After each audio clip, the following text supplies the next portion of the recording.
જ્યારે નિર્વાણ પૂર્વાર્ધ સંપૂર્ણ થયું, રામને નિર્વિકલ્પ સમાધિ પરમ પદરૂપ થયા. વાહ!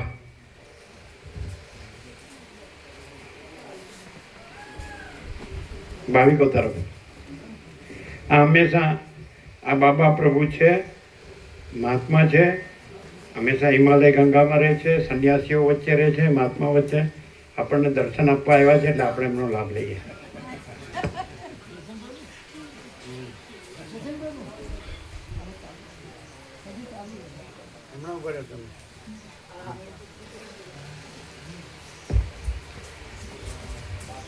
જે ખરેખર રહેલું છે એનું જ અનેક રીતે વશિષ્ઠ મુનિ પ્રકાશ કરી રહ્યા છે. આડું અવળું જે બી શાસ્ત્રની રીતિથી કહે છે, અને એની અંદરે આખા સર્ગના સર્ગ વંચાતા હોય, અને એમાં જ્યારે પ્રભુ એકાદ વાક્ય બોલી જાય એટલે એ બધું એની અંદર સમાઈ જાય છે, પ્રકાશની અંદર. એટલે એમ કે જે મૂળ પ્રકાશ છે, જે આપણે છીએ, એટલે એની અંદર આપણે કોઈ નથી, અને પ્રકાશ પોતે જ છે, જે સંપૂર્ણ શાંતિ છે, સંપૂર્ણ આનંદ છે. તો આ પ્રકાશ જે છે, પ્રકાશની અંદર પછી આવું બધું કોઈ સંન્યાસીઓ, સિદ્ધો, પ્રક્રિયાઓ એવું બધું કશું છે નહીં એમ. પણ પ્રભુ કહે કે સિદ્ધ માટે, સિદ્ધને મારે કંઈ કહેવાનું નથી, પણ જે જિજ્ઞાસુ છે એમ, જે જાણવા માગે છે એના માટે આ એક વ્યવસ્થા છે. પણ એમાં આપણને બધાને જે પ્રકાશ મળ્યો છે ને, એ તો એવો પ્રકાશ છે કે જેની અંદર કશું સમજવાનું નથી, કશું કરવાનું નથી, અને કશું વિચારવાણી શબ્દ અર્થ એવું છે નહીં. અને સીધી જ સમાધિ દશા, સમાધિ ના કહેવાય, એમાં સમાધિ નથી, પ્રકાશ પોતે જ છે એમ. તો હકીકતમાં આ બધું આપણે શ્રવણ કરીએ છીએ એમ, પણ એટલે વાત એકની એક જ થઈ રહી છે એમ. પ્રકાશ સિવાયની કોઈ બીજી વાત થતી નથી એમ. મીન્સ કે કોઈનો અહમ કશું છે નહીં, કોઈનો અહમ ક્યાંય છે નહીં, પણ સ્વયં પ્રકાશ પોતે જ આ બધું એની અંદર નથી, એવો પ્રકાશ પ્રકાશી રહ્યો છે એમ. એટલે એની અંદર આવું કશું છે નહીં. બહુ અદ્ભુત છે, જે આપણે બધા ઈચ્છીએ છીએ. આપણે દરેક માણસને શાંતિ ગમે છે એમ, સુખ ગમે છે, આનંદ ગમે છે એમ. અને એ સુખ, શાંતિ અને આનંદ એટલે વશિષ્ઠ મુનિએ કહ્યું એમ, અને એ બિલકુલ સત્ય છે એમ. એવું અમને એવું થાય એમ કે શ્રવણ કરવાથી આપણી અંદર જે બધું શાસ્ત્રો કહે છે ને, વિવેક હોવો જોઈએ, વૈરાગ્ય હોવો જોઈએ, સમ હોવો જોઈએ, દમ હોવો જોઈએ. પણ એક એ જે કહેવામાં આવ્યું કે વશિષ્ઠ વાક્યે સંપૂર્ણ વિશ્વાસ અને શ્રદ્ધા, નહીં તો એમ કે રાખમાં હવન કર્યા જેવું એમ. એટલે એ આપણા રસથી જે આપણે બધા શ્રવણ કરી રહ્યા છીએ, બરોબર, એ શાસ્ત્રો કે જે કહેવા માગે છે ને, જે ભગવદ્ ગીતા કે ઉપનિષદો કે બ્રહ્મસૂત્ર, એ બધું અહીં સ્વયં પ્રકાશી રહ્યું છે એમ. અને પોતે પ્રકાશ પોતે જ પ્રકાશી રહ્યો છે એમ. જો કે આના માટે વાણી ટૂંકી પડે એમ, વાણી ત્યાં કામ કરતી નથી, કારણ કે પ્રકાશ જ છે, પ્રકાશ આનંદ અને શાંતિ છે. પણ વશિષ્ઠ મુનિએ આ સર્ગનો પૂરો થતો જે કહ્યું એ ફાઇનલ છે કે ગમે તેવું કદાચ અંદર કામ હોય, ક્રોધ હોય, લોભ હોય, મોહ હોય, અહંકાર હોય, તો વારંવાર શ્રવણ, પ્રભુ કહે છે એમ કે ઊંટ વાર્યા વગર જો લાગેલો રહે તો આ થાય. એવું અમને પોતાને એવો અનુભવ થાય કે અમે રેગ્યુલર પ્રભુને સાંભળીએ છીએ તો 100% એની તાકાત તૂટી જાય છે એમ. એટલે આ શ્રવણ એ ખરેખર ખૂબ સુંદર છે, અને રિયલ પ્રકાશ પોતે જ પ્રકાશી રહ્યો છે. અને એ જ વસ્તુ આ જે બોલાઈ રહ્યું છે, અનેક રીતે વશિષ્ઠ મુનિ બોલી રહ્યા છે, એ વાત મૂળ પ્રકાશ જ પ્રકાશી રહ્યો છે. બસ બીજું કશું કંઈ આવતું નથી એની અંદર, અને બીજું કશું છે નહીં એમ. એ તો પ્રભુ વારંવાર ચોખવટ કરે છે કે એની અંદર કોઈ પ્રકાશ કરનારોય નથી, અરે પ્રકાશ પોતાનો મને પ્રકાશ થયો છે એવો કોઈ નથી, એવો અહમ નથી કોઈ, બરોબર. સ્વયં પ્રકાશ પોતે જ પ્રકાશી રહ્યો છે. જય પ્રભુ. ઓમ ઓમ ઓમ ઓમ ઓમ ઓમ. બધાને પ્રસાદ આપી દો.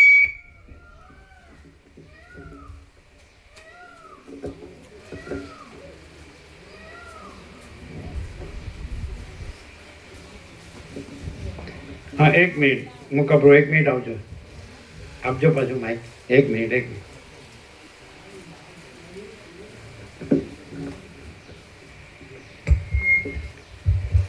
તમે જે બાળપણથી જે સાધુ સંત સંન્યાસી મહાત્માઓ જે કહેવાતા બ્રહ્મચારીઓ, અને બંધ કરજો, હા, એ બધામાં જે, અને હિમાલય ગંગા ઉત્તરકાશી ને બીજે બધે જે એકાંતમાં ને જે તમે વેદાંત બ્રહ્મજ્ઞાન ને જે બધું શાસ્ત્ર ગુરુ જ્ઞાન ને બધું જે તમે જોયું, જાણ્યું, અનુભવ્યું, જે વિચાર કર્યો, જાણ્યું, અમાર્યા એમાં અને આ પ્રકાશમાં શું ડિફરન્સ?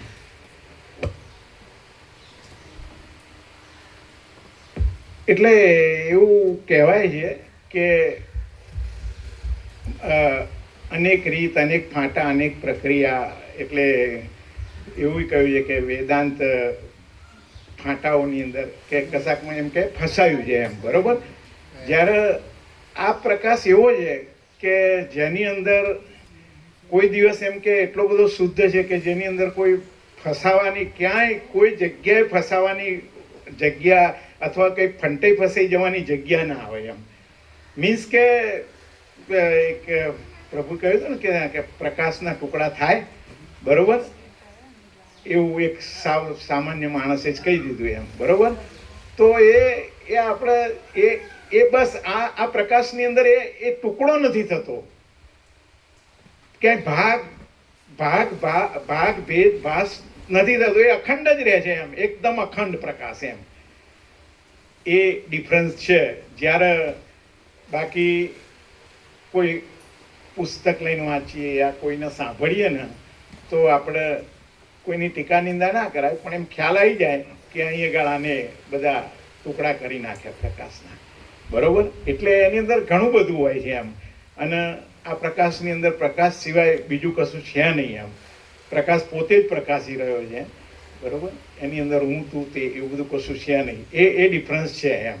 એટલે આજે એને એવું થયું છે ને એવું છે ખરું કે અનેક પ્રકારના લોકોને ભ્રાંતિઓ, ભ્રમણાઓ એની અંદર જે પકડી ગયો હોય ને કે આ એટલે આ, ગુરુ એટલે ગુરુ, કે આ પંથ એટલે પંથ, આ સંપ્રદાય એટલે સંપ્રદાય, આ બરોબર.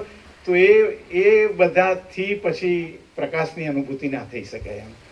એ તમામ વસ્તુઓ જો એ છોડી દઈ અને સંપૂર્ણ શ્રદ્ધાથી કે ભાઈ પ્રકાશ છે અને પ્રકાશ સિવાય એની અંદર બીજું કશું છે નહીં, બસ આ એ ડિફરન્સ એની અંદર છે. અનેક જે સંન્યાસીઓ છે, સાધુઓ છે, મત સંપ્રદાય છે, બરોબર. એટલે વશિષ્ઠ પ્રકાશ સર્વશ્રેષ્ઠ પ્રકાશ છે. અને જે પ્રભુ કહે છે ને કે અમારો એવો અનુભવ છે કે, બરોબર, કે એનો અક્ષરે અક્ષર, શબ્દે શબ્દ માત્ર પ્રકાશ છે. ઓમ ઓમ ઓમ. થેન્ક યુ, ધન્યવાદ, આભાર. પ્રસાદ આપી દો.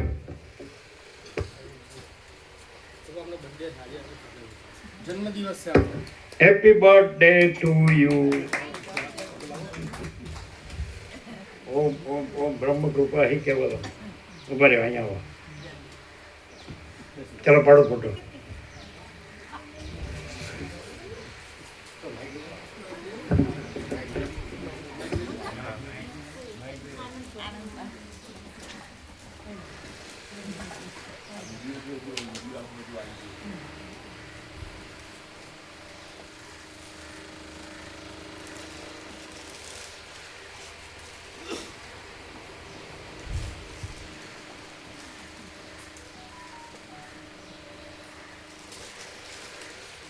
જો થઈ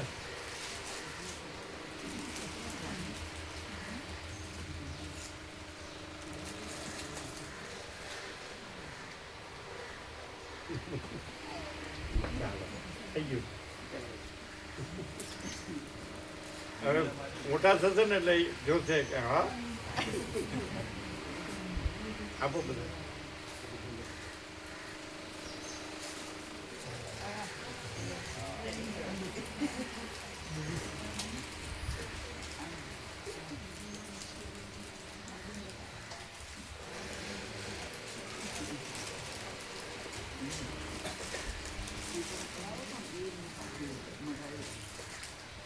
બધાને ના બતાડો તો બધા કહે છે મને પાસે બેસાડીને પડો, પણ ઢગાન ના બેહાડાય. આ તો ઝીણું છે એટલે.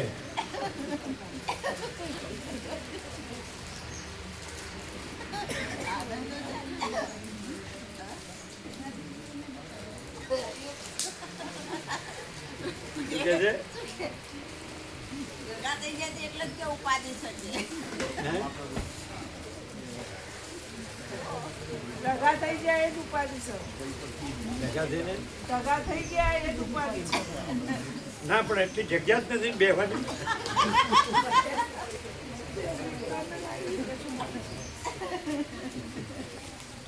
આજે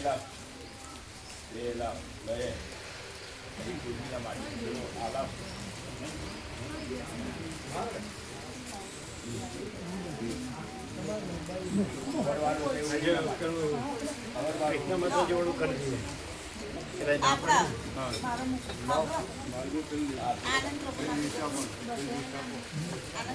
ऐसा रहा अच्छा अनुभव अच्छा बहुत अच्छा अनुभव पूरा रामचरित हो गया. हाँ गुजराती तो थोड़ी थोड़ी समझ में आती है. आती है थोड़ा धीरे धीरे समझाते हैं तो वो आ जाती है आपकी समझाने तो वो सब आ जाती है और पुराना जो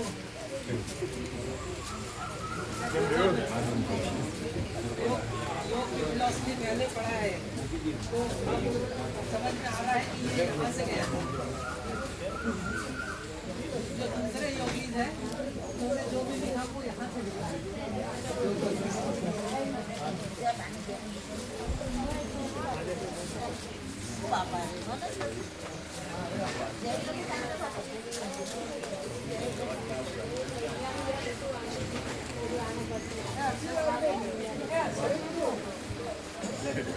આખો પ્રકાશ પોતે છે, આખો દેખાવ પોતે નથી. પૂર્ણ.